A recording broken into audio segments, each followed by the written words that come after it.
So ನೋಡಿ, ಈಗ ಮತದಾನ ಅನ್ನೋದು ಎಲ್ಲರ ಹಕ್ಕು. ಈಗ ಇಂಡಿಪೆಂಡೆನ್ಸ್ ಡೇ ಆಗಿರ್ಬೋದು ಅಥವಾ ರಿಪಬ್ಲಿಕ್ ಡೇ ಆಗಿರ್ಬೋದು, ಹೇಗೆ ಜಾತಿ, ಧರ್ಮ, ರಾಜ್ಯ ಏನು ಅಡೆತಡೆಗಳಿರಲ್ವೋ ಅದೇ ಥರ ಮತದಾನ ಕೂಡ ಒಂದು ಹಬ್ಬ. ಓಕೆ, ಪ್ರಜಾಪ್ರಭುತ್ವದ ಹಬ್ಬ. ಈ ಇದಕ್ಕೆ ಸೊ ಲಾಸ್ಟ್ ಟೈಮ್ ಮಿಸ್ ಆಗಿತ್ತು. ಲಾಸ್ಟ್ ಟೈಮ್ ಮಿಸ್ ಆದಾಗ ಏನಾಯಿತು ಅಂತಂದರೆ, ಒಂದು ಅವೇರ್ನೆಸ್ ಕ್ರಿಯೇಟ್ ಆಯಿತು. ನಾನು ಎಲ್ಲ ನಮ್ಮ ಮಾಧ್ಯಮ ಮಿತ್ರರಿಗೆ ತುಂಬ ಧನ್ಯವಾದ ಹೇಳಬೇಕು. ಒಂದು ಅವೇರ್ನೆಸ್ ಕ್ರಿಯೇಟ್ ಮಾಡಿದ್ರು. ಅಲ್ಲಿಂದ ಬಂದ್ಯಾರೆ, ನಿಮಗೇನಾಗಿದೆ ದಾಡಿ ಬಂದು ವೋಟ್ ಮಾಡೋಕ್ಕೆ ಅಂತ ಕೇಳಿದ್ರಿ ನೀವು.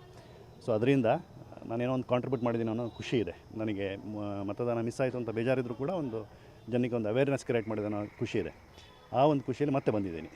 ಮತ್ತು ಈಗ ಸುಮಾರು 1.5 ಲಕ್ಷ ರೂಪಾಯಿ ಖರ್ಚು ಮಾಡಿಕೊಂಡು 14,000 ಕಿಲೋಮೀಟ್ರ್ ಫ್ಲೈ ಮಾಡಿಕೊಂಡು ಒಂದು ರಜೆ ಹಾಕಿ ಬಂದಿದ್ದೀನಿ. ನಾನು I am representing NRIs basically. ನಾನೊಬ್ಬ ಅನಿವಾಸಿ ಭಾರತೀಯನಾಗಿ ಎಲ್ಲರಿಗೂ ಬಂದು ವೋಟ್ ಮಾಡೋಕ್ಕಾಗಲ್ಲ. ಅಲ್ಲಿ ಸಿಕ್ಕಾಪಟ್ಟೆ ಅಡೆತಡೆಗಳಿದ್ದಾವೆ. ಒಂದು ಖರ್ಚಿರ್ಬೋದು, ತುಂಬ ಖರ್ಚಾಗುತ್ತೆ. ಎರಡನೇದು ರಜೆ ಹಾಕಬೇಕು. ರಜೆ ಸುಲಭವಾಗಿ ಕೆಲಸಕ್ಕೆ ರಜೆ ಸಿಗಲ್ಲ. ಒಂದು ಕಡಿಮೆ ಅಂದರೂ ಒಂದು ವಾರ ರಜೆ ಹಾಕಬೇಕಾಗತ್ತೆ. ಮೂರನೇದು ಮಕ್ಕಳಿಗೆ ಸ್ಕೂಲ್ ರಜೆ ಹಾಕಬೇಕಾಗತ್ತೆ. ಈಗ ಅದು ಸಮ್ಮರ್ ಟೈಮ್ ಇದು. ಇನ್ನೊಂದು 3-4 ವಾರ ಬಿಟ್ಟರೆ ಅದು ಸಮ್ಮರ್ ವೆಕೇಷನ್ ಸ್ಟಾರ್ಟ್ ಆಗುತ್ತೆ, ರಜೆ ಹಾಕಿ ಬರೋಕ್ಕಾಗಲ್ಲ. ಎಲ್ಲಕ್ಕಿಂತಲೂ ಮುಖ್ಯವಾಗಿ ವೀಸಾ ಪ್ರಾಬ್ಲಮ್. ಈಗ ಎಲ್ಲರೂ ಬಂದು ವೋಟ್ ಮಾಡೋಕ್ಕೆ ಕಷ್ಟ.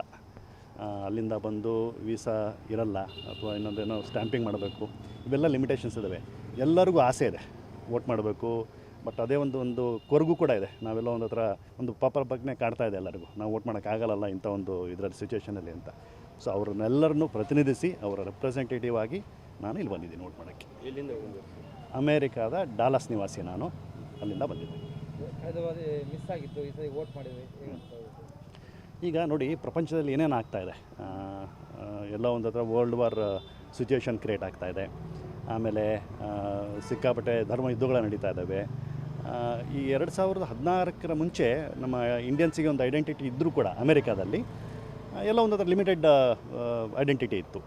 2014 ನಂತರ ನಮಗೇನೋ ಒಂದು ಈಗ ಪ್ರೋಗ್ರೆಸಿವ್ ಕಂಟ್ರಿ ಅಂತನೋ, ಅಥವಾ ಎಕನಾಮಿಕಲ್ ಸ್ಟೆಬಿಲಿಟಿಯಿಂದನೋ, ಅಥವಾ ಇನ್ನೊಂದು ಡಿಪ್ಲೊಮ್ಯಾಟಿಕ್ ರಿಲೇಷನ್ಸ್ ಇರ್ಬೋದು, ಫಾರಿನ್ ಪಾಲಿಸೀಸ್ ಇರ್ಬೋದು, ನಮ್ಮ ಇಂಡಿಯನ್ಸ್ಗೆ, ಪರ್ಟಿಕ್ಯುಲರ್ ನಮ್ಮ ಇಂಡಿಯನ್ಸ್ಗೆ ಅಮೇರಿಕಾದಲ್ಲಿ ನಾವೆಲ್ಲ ಒಂದು ಎದೆ ಉಬ್ಬಿಸ್ಕೊಂಡು ನಡೆಯುವಂಥ ಒಂದು ಪರಿಸ್ಥಿತಿ ಇದೆ. ಅದನ್ನು ನಾವು ಕೇಂದ್ರ ಸರ್ಕಾರಕ್ಕೆ ಕೃತಜ್ಞತೆ ಹೇಳಬೇಕು.